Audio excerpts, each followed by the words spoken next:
večer Petrinja, dobro večer dobri ljudi!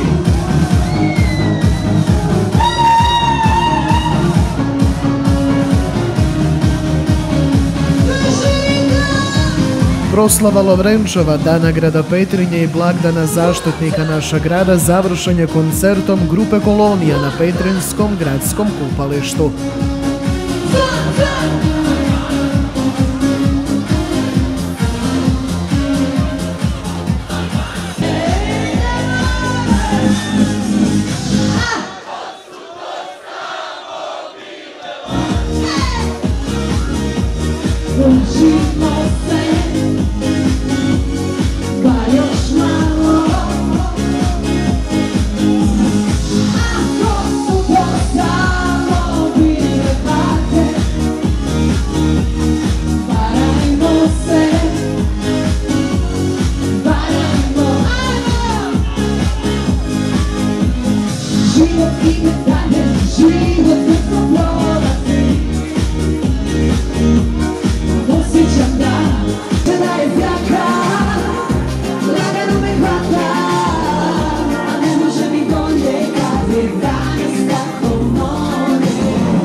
Svi okupljeni na Petrinjskom gradskom kupalištu imali su priliku uživati u više od 2 sata novih i starih hitova grupe Kolonija, kao i brojnih drugih hitova.